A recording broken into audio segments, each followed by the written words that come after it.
Мінекей біз міне сумканың осы жеріне дейін келіп қалдық. Шоперіміздің қараңыз, біз мына жерде сізбен қоштасқан едік, яғни осы жерде біз жаңағы осындай узорымызды тоқып жатқанбыз, бедерлі узорымызды.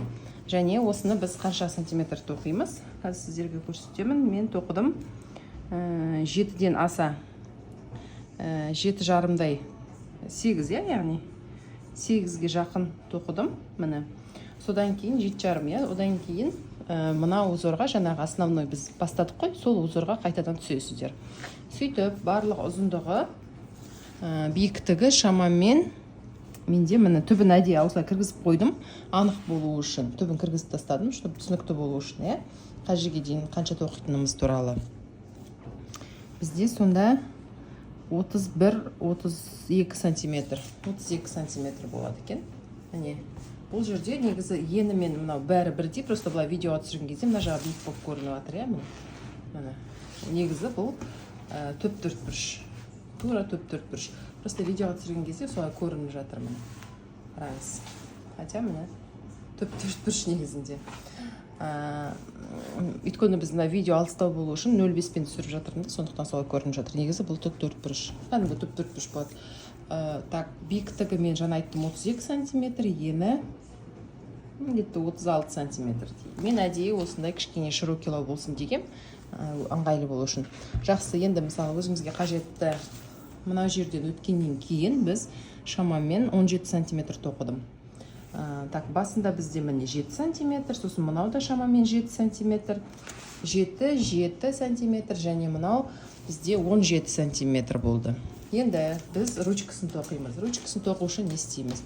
Міне бізде мына начало ряда осы жақ. Менде мына жерде маркер тұрған, алып тастадым. Мына жерде біз маркер қойдық, яғни біз ручканы да осы жағынан бастап тоқимыз. Қараңыздар. Біз шамамен мына шетінен, екі шетінен қазір санап аламын, мен сіздермен бірге былай қабаттап аламыз да, ровныйға міне 1, 2, 3, 4, 5, 6, 7, 8, 9, 10, 11, 12, 13, 14, 15, 16. 16, 17-сіне ілеміз. Енді қараңыздар, мұнаны да 17-сіне ілеміз. Екі жақтан бірдей санап алып, міне. Так, 1, 2, 3, 4, 5, 6, 7, 8, 9, 10, 11, 12, 13, 14, 15, 16, 17. 17-сіне ілеміз, екі жақтан бірдей ғып. Яғни бұл бізде белгі болады. Осы жерінен біз ручканы бастаймыз, ручкасын. Ручканы қалай тоқимыз? Қараңыздар. Міне, осы жерден келе жатырмыз, Міне, так. Мынау шығып кетті бізде қайтадан. Енді мына жерде примерно білініп тұр ғой, негізі. Ручкасы осы жерде болатыны, Міне, осылай қоямыз. Мына жерден де екеуіне қосып маркер қойып қоямыз екі жағына да. Так, енді мына жерге дейін жетеміз қазір тоқып. Ручкасында негізі осы узормен тоқимыз. Ұмытып қалған болсаңыздар, естеріңізге қарап тағы да бір түсіріп алыңыздар, міне. Так. Міне. Осылай, арт жағынан тоқисыздар. Осылай арт жағынан тоққан кезде бізде бер жағында осындай сызық узор қалып отырады. Түсінікті деп ойлаймын, Міне, осылай тоқып аламыз жаңағы жерге дейін. Қазір шығып кетті, қазір қайтадан есімізге түсіреміз. Так. Негізі мынандай маркер болса, сондай жақсы кішкене көбірек алып алыңыз. Мен өзім қолымда болмай қалды, жоғалып қала береді. Сондықтан мен жіппен тоқып жатырмын. Қазір мына жерге дейін тоқимыз, мына жерге дейін тоқимыз. Так, мінекей 17 тоқыдық, қараңыз, мына жерге келді, Мен мына маркерді осы жағында қалдырам. Енді біз 100 немесе 110, қазір көреміз, ұзындығына байланысты жазатын болам, Осылай воздушный петля жасаймыз, міне. Осы жіппен воздушный петля жасап, осылай жасап қоямыз, яғни бізде бұл жерде ручка сформировация етіледі. Примерно ручка болады. Міне осы жерден бастап тек қана осылай жасай бересіздер. Біреу, екеу, үшеу, төртеу. Ары қарай өздеріңіз жалғастыра беріңіздер. Қазір қанша жасағанымды жазамын, айтамын. 100 немесе шамамен 110 жаңа сумкаға қалай келіп тұр, солай болады. Мен негізі кішкене ручкасын ұзынырақ қылып жасағым келіп тұр. Ары қарай тоқи беріңіздер. Қазір кездесеміз. Мінекей мен 115 істедім. Өйткені менің бойым ұзын, әркім өзінің бойына қарай есептейді ғой. Мысалы, менікі бойым ұзын болғандықтан мен өзіме ыңғайлысын есептеп 115 деп жасап алдым. Енді мына жердегі маркерді ақырындап жібереміз. Бір жағындағысын қалдырамыз. Мына жерде маркерлер қалады. Және жаңағы жіберген маркеріміз, мысалы, осы жерден жібердік қой, міне осы жерден бастап мынаны былай кіргізіп, әрі қарай жалғастырамыз.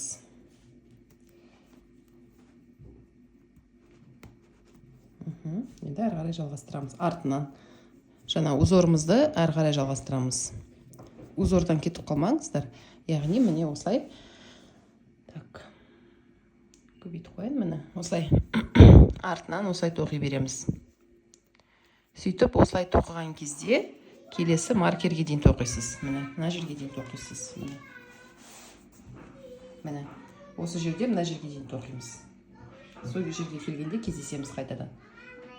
Мінекей маркерге дейін келдік. Маркерімізді алып тастаймыз. Енді бізге ол қажет емес. Алғаннан кейін міне осы жерден бастап тағы да 115 бос ілмек алып аламыз. Яғни екінші ручкамызды жасаймыз. Тоқып бастадық, міне 1, 2, 3, 4, 5, 6. Енді әрі қарай өздеріңіз 115 ілмек алып, сол кезде міне мына маркерге келіп кездесеміз. 115 ілгек. Сіз өзіңіздің бойыңызға сәйкес өзіңіз өлшеп алсаңыз болады. Так, мінекей мында біз 115 ілгек алып алдық. Міне. Енді мына жердегі жіпті алып, соның орнына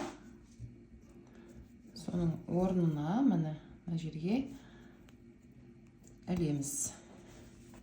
Мына жерде басында ілгек жасаған кезде, қараңыздар, екі қабырғасынан да ілеміз, міне осылай. Міне екеуінің ортасынан. Ал басқа кездерде арғы жағынан ғана ілеміз. Ілмекті бекіткен кезде екі жағынан да ілеміз. Сөйтіп, мынаны бекітіп аламыз. Так, бекітіп алдық. Міне бізде ручкалар пайда болды. Так, осылай ручкалар пайда болды. Енді осыны ары қарай жалғастырамыз. Мына маркерді мен қазір жаңағы қатардың басталатын жағына қойып қойын, жағына. Өйткені осы жақта менде қатар басталады. Түсінікті болу үшін. Так, енді мынаны тоқып өзіміз жаңағыдай артқы жағына тоқимыз ғой, міне. Так, көбейтейік қазір кішкене. Міне. Арт жағынан, осылай арт жағынан тоқимыз. Ручкасында барлығын осылай арт жағынан тоқимыз. Задняя стенка дейді ғой. Солай. Міне арт жағынан тоқып жатамыз.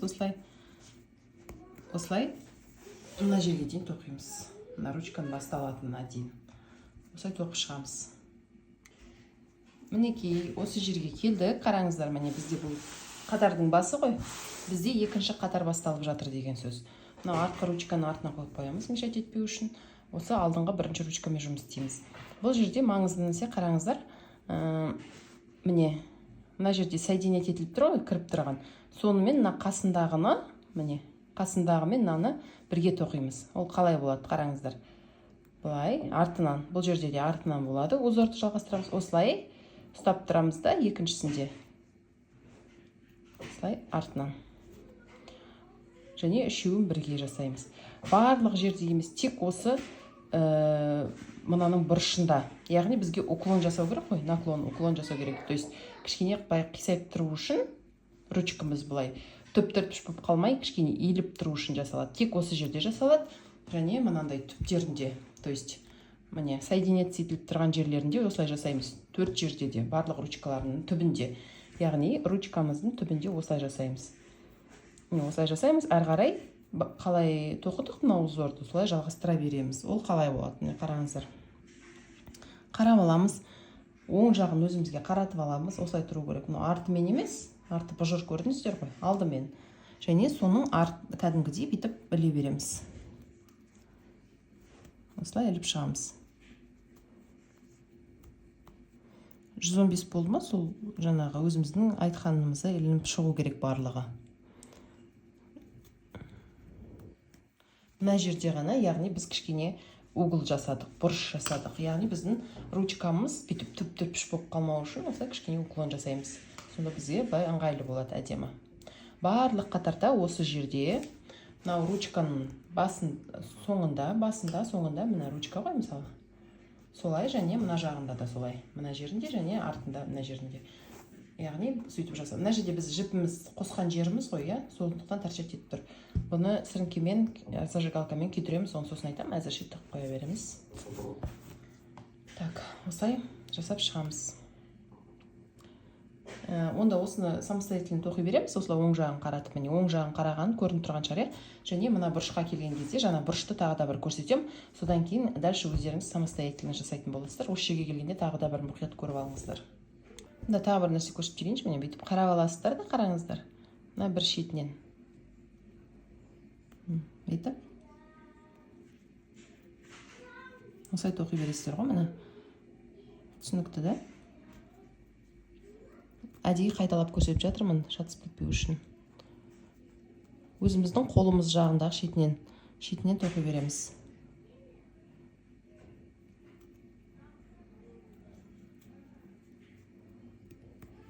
Ручкасын сосын сәл тығыздау тоқсаңыздар болады. Өйткені ол кішкене созылып кетуі мүмкін. Тығыз болса, өзінің жаңағы алғашқы ұзындығын сақтап қалады. Мына жерге келгенде кездесеміз. Так, мінекей мына жерге келдік. Енді жаңағыны тағы да бір көрсетейін.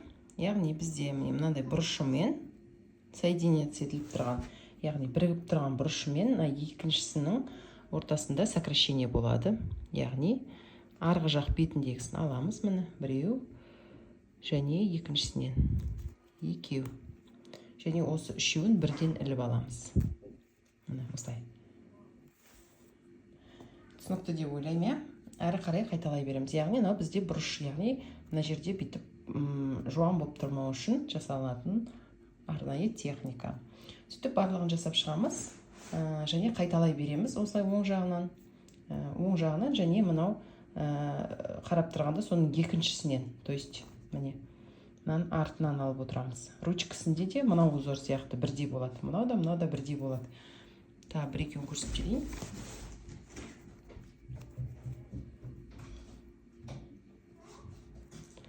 Так, тыныш Ибрахим Абылхайыр. Міне былай. Көрініп тұр ғой, да? Мына жерден. Осылай жалғастыра береміз. Жаңағыдай осылай жалғастырып келеміз де. Жоқ, мен видео түсіріп отырмын балам. Осылай жалғастырып келеміз де. Мына бұрышқа келгенде қараңыз, міне мына бұрышпен мына жерді, мына жерден шетінен және мына өзінен қосылып тұрған жерінен екеуін қысқартамыз. Сөйтіп оң жағынан келеміз, осы сияқты тоқып, және мына жерінде, мына бұрышта, яғни кіріп қосылып тұрған жері мына ғой, осымен, яғни мына жермен, қараңыздар, мына жермен, мына жер, осы арты қысқартамыз. Сөйтіп айналдырып өзіміз тоқи береміз. Оны қалай болғанымызды білеміз, яғни санаймыз. Шамамен мынандай, міне көріп тұрсыздар ғой, жолақшалар 1, 2, 3, 4, 5, 6. Шамамен 6 немесе 7 болады. Сонда ручкамыздың қалыңдығы осындай болады. Міне крючокқа дейін қарап тұрсыз ғой, примерно шамамен осылай. Яғни мынандай қисық-сызықтармен есептейміз. Сөйтіп қарап көріңіздер, өздеріңізге ыңғайлысын. Кейбіреуіңіз қалың, кейбіреуіңіз жұқа, жіңіш керек болуы мүмкін, мысалы. Мен қазір өзім қараймын, шамамен сол 7 қатар тоқуым мүмкін. Содан кейін аяқтайтын кезде тағы да кездесеміз. Міне начало ряда деген осы жер болады, менде маркермен беріліп тұр. Жалғастырамыз, содан кейін кездесетін боламыз. Міне, осылай айналдырып шығамыз ғой, былай. Мінекей, міне соңғы штрихтарға келді, қараңыздар. Менде мына жерде 7 қатар болды. санасақ, мынау жерлерімен 1, 2, 3, 4, 5, 6, 7, бізде басы мына жерден басталған еді, маркер қойып қойғам, енді сол жерге дейін барғанда біз негізі аяқтаған кезде осы міне сумкамызды осылай қойған кезде дәл жартысынан аяқтаймыз. Осы жерден аяқтаймыз. Қазір сіздермен бірге соңғы штрихтарды тоқитын боламыз. Қараңыздар.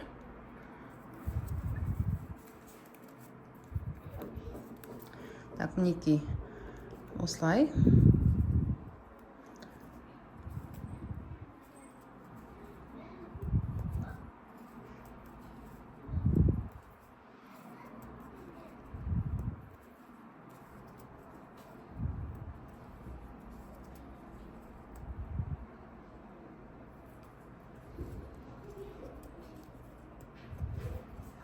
Так, енді бір үшеу тоқсақ, дәл келеді екен. Біреу, екеу, үшіншісінде уже қараңыз. Міне, дәл жартысына келдік қой. Содан кейін, міне осылай алдық қой. Сосын соңғысына келген кезде, міне, просто іліп аламыз. Просто іліп өткізіп аламыз, міне. Қараңыздар, былай кіргіздік, и сразу өткізіп, мынадан өткіземіз. Өткіздік, міне. Және ол біздің бүктеліп тұрған жерімізге келу керек. Енді мынаны қиып аламыз. Қиып алдық та, мынаны до конца былай тартамыз. Тартқан кезде осылай тұрады. Енді біз бұл артық жібімізді алып тастаймыз. Сумкамыз осымен бітті. Енді бұл мен мына жерде міне осындай заттар дайындап қойдым. Бұл өзімнің способым, то есть негізі оны өртейді. Мына жіпті өртетіндей күйдіріп, былай жапсырып қоясыз. Мен тарелканың артына жасаймын, и пышақпен былай басып отырам, қазір көрсетем ғой. Міне ішкі жаққа 1-2 рет былай өткізіп аламыз. Міне ішкі жаққа жаңағы жібімізді тартамыз да. Осылардың арасынан жайлап өткізіп аламыз. Чтобы сіз қазір жасаған кезде сізге удобно болу үшін, Мынау жерде, мысалы, сіз жаңағы басқа жіппен тоққан болсаңыз, мысалы, олай жіпті жасыру жеңілірек қой. Мына жіпті жасыру кішкене қиынрақ. Өйткені бұл өзі жуанырақ жіп қой, қатты жіп. Сондықтан кішкене осылай төмен қарай хотя тартып алыңыз, кішкене көрінбейтіндей жерге. Одан кейін оны басын күйдіріп жасыратын боламыз. Міне осылай тартып алғаннан кейін шамамен сосын мынаны былай кішкене осылай. Енді қараңыз. Так, фокус алмай қалыпты. Міне жерде тұр. Енді сіркемен күйдіріп аламыз да.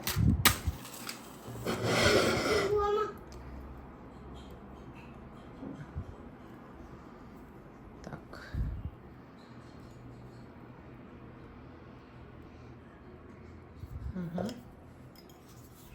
Мен бұлай жасырамыз. Көрсетпей ақырындап. Сонында бұл бізде ары қарай тарқатылмайтын болады. Сөгілмейтін болады. Сөйтіп, бізде, мысалы, мен тоққан кезде жаңа жіптерді жалғадым ғой. Сол кезде бірнеше кет, сосын істейсің. Бар. Жаңа біз тоқыманы бастаған кезде бірнеше жерде осындай байланған жіптер бар. Жаңа біз жіптерді қосқанымызға байланысты. Солардың барлығын күйдіріп шығу керек біз. Сол кезде бізде жаңағы жіптеріміз, егер осылай қалдырып қойсаңыздар, мұлар тарқатылып, сөгіліп, сіздерге кедергі келтіреді, және әдемі сумкаңыз ары қарай сөгіліп те кетуі мүмкін. Сондықтан мынандай нәрселердің барлығын жоққа шығарып, сіріңкемен күйдіріп алғандарыңыз, зажигалкамен күйдіріп алғандарыңыз өте дұрыс болады. Осылай жасайсыздар, күйдіресіздер. Сосын осылай жапсыра қойсыздар. Сумкаңызды өртеп алмаңыз. Өте аккуратно болған дұрыс, өйткені кейбір полиэфир шнурлар тез күйгіш болады.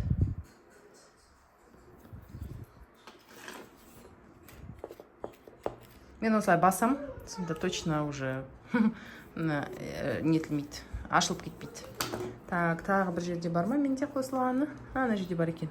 Міне қараңыздаршы, сіздер тоқу барысында менде жібім шатысып қалды да, сосын осылай кішкене үзінділер көп болып кетті. Өйткені мысалы осы кейпінде тоқыдым ғой, сол кезде жібім шатысып кетті да, мен оны үзіп жалғап отырдым. Сондықтан менде мынандайлар көп. Міне қараңыздар, мына жерде уже көруге болады. Сіз тоқу барысында өстіп сөгіле берген қараңызшы, қалай тез сөгіледі. Сондықтан бірден күйдіріп отырған дұрыс. Менің қателігімді қайталамай. Бірден күйдіріп отырсаңыз, сіз уверен отырасыз.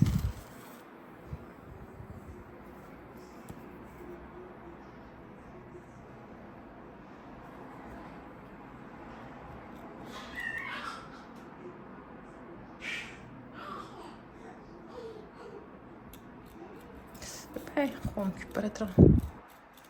Кішкенеден кейін аккуратно алып тастайсыз ғой, бай-бай. Так. Бұның енді басқа спорттары да болуы мүмкін, енді соны кейін тағы да қарап, блогта болса тағы да жазатын боламын, но мен әзірше осы способты пайдаланамын. Сенімді. Менде неге осындай жалғаулар көп, жаңа айтқанымдай, мен жібім шатысып қалды, өйткені менде отвлекающий факторлар көп, біреулер жұлып тастайды, алып тастайды, сонымен дұрыс болмай қалған. Негізі мүмкіндік болса, жеке наедине бір жерде, мешать етпейтін жерде тоққан дұрыс қой.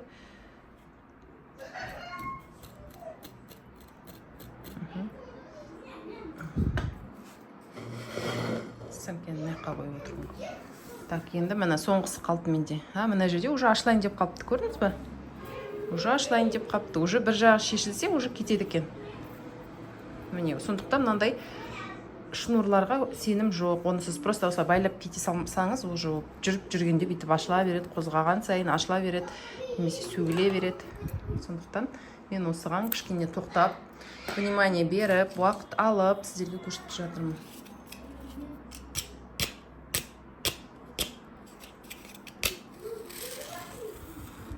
Опа.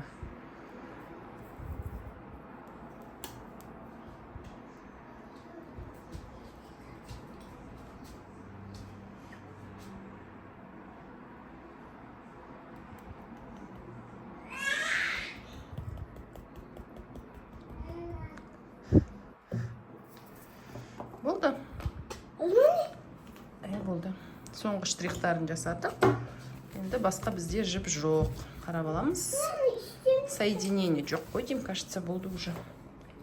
Мұқият қарап алыңыз, өйткені кейін сіз жаңағы ұстаған кезде сүмкіңіз ашылып кетуі мүмкін. Оны не істейсің? Жоқ, болмайды, күйдіресің. Сосын істейтін деп айттыңыз ғой маған. Істейтін ба? Міне, дайын болды сүмкамыз. Енді қазір өлшемдерін жасайық, иә? Ручкасын өлшемі, мен айтқандай, мынау ручкасы бізде 115 ілмектен тұрады. Міне, енді қараңыздар. Біз өлшейік. Басынан бастап қанша болған, иә? Так, мына жағымен бастап қарап өлшейік. Жина. Сіріңкенде шашы үлгеріп жатыр, әйтеуір. Наедине видео түсіру мүмкін емес. Так. Олай болса, қараңыздар, алыстатып алайын кішкене. Өлшейік. Мына бізде міне тік негізі. Просто мынау 0,5 пен түсірген кезде кішкене алыстап тұрғаннан кейін линза солай түсіре ма. Осылай кішкене узкий болып көрсетіп жатыр. Негізі бұл узкий емес. Түбі былай кіріп тұрады ғой негізі. Түбі былай кіріп тұрады мысалы. Осылай өлшейін. Так, басынан аяқ өлшеп шығайық. Сосын тоқып болғаннан кейін отпарывительдеріңіз болса, бумен жаңағы істесеңіздер, вообще әдемі болады. Не қараңыз? Узоры өте әдемі. Былай жатқан кезде көрінбейді, но осылай ұстаған кезде күшті көрінеді. Жақсы, өлшейік. Тігінен қанша болады екен, биіктігін өлшейік. Биіктігі басынан соңына дейін 39. Түбіне дейін 39, ал мынау жеріне дейін 37. 39. Болды, сал енді. Мен спичка қалып қойды ғой тағы да. Так, сумкамыздың тігінен өлшеген кезде 39, а былай 37. түбін мен санамаған кезде, иә. Ені бізде 30, тоже 37 болады екен. 36-37. Жақсы қазір. Енді ручкасының ұзындығын өлшейік. Ручкамыздың ұзындығы қанша шықты екен? Так, шамамен мен 115 алдым дедім, иә, өйткені мен бойым ұзынырақ. Сондықтан қандай қатты қысқа болып қалмасын деп, шопер негізі сәл ручкасы ұзын болған әдемі көрінеді ғой, сондықтан солай етіп жатырмын. Так, 65 десек бола ма? 64-65. 64-65 екі шнурыда. Екі ілмек. Қалай айтады? Ручкасы да сондай. Болды, басқа қандай бар? Мынау түбі былай шықты мені. Міне түбі. Түбі осындай. И кішкене мынау пармен отпаривать етіп жүресіздер. Үтікті басып тегізуге болмайды бұған. Өйткені бұл ағарып кету мүмкін мына жерлер. Сондықтан алыстан пармен отпаривать етсеңіздер өте әдемі болып шығады. Енді бұны қазір кешкі уақыт, сондықтан жақсы видео болмауы мүмкін, бірақ қалай аяқтағанды сіздерге көрсету үшін әдейі шықтым. Мінекей осындай шопер дайын болды. Өте әдемі, ішкі жағын өзі өте аккуратны шыққан. Ішкі жағында көрсетіп жүрейін. Мінекей. Өте аккуратны болады. Көп нәрселер сет. Видеоны күндіз бір жақсы бір видео жасауға тырысам. Соны басына немесе жаңа видеоның соңына қосып қоям. Әдемі шықты. И мне кажется, осындай ручка самырыз. Қатты жуан да емес, қатты жіңішке де емес. Сондықтан өздеріңізге осындай шопер ұнаса тоқып алсаңыздар болады.